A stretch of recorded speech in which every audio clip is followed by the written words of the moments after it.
In order to do something you've never done, you've got to become someone you've never been. When you're pursuing your greatness, you don't know what your limits are, so you act like you don't have any. And one of the reasons that Booker T. Washington said, judge a person not by what they accomplish, but what they had to overcome for their accomplishment.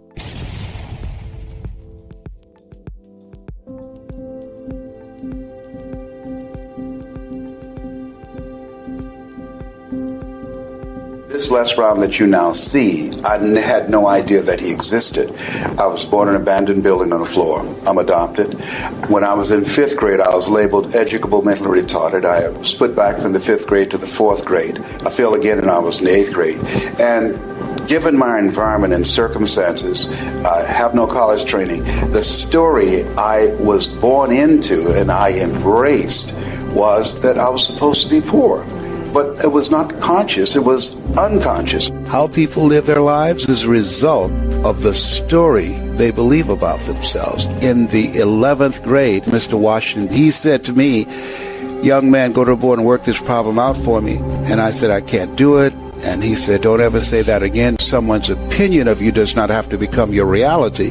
He interrupted my vision of myself.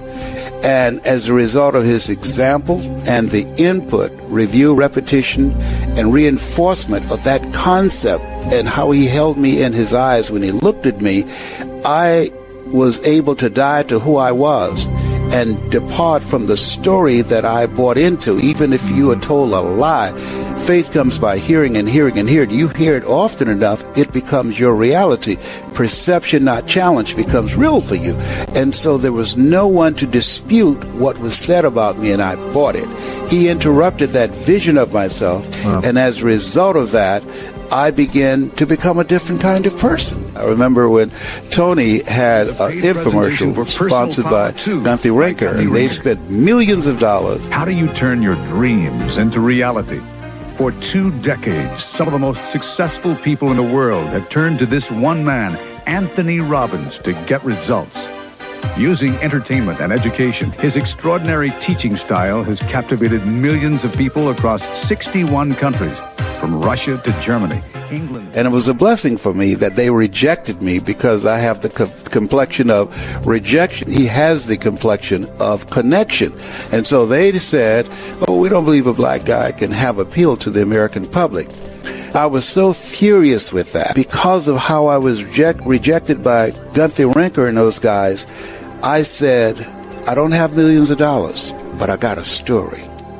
And what I'm going to do, I'm going to figure out how to transform audience. I'm going to figure out how to make myself stand out. I don't have the money to compete with them. I don't have the complexion of connection. I remember something that Robert Schuller said, there's never a shortage of opportunities. It's just a shortage of thinking. I said, wait a minute. Impact drives income and referrals.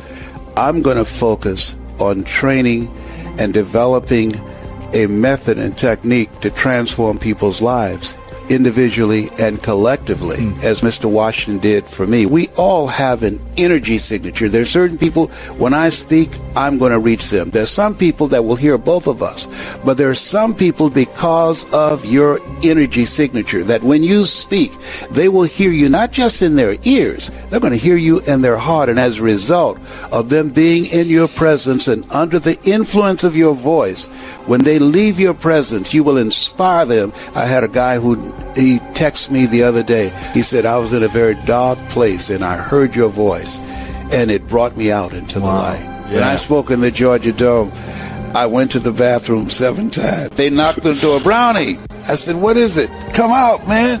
Dexter Yeager, they're pausing now because it's time for you.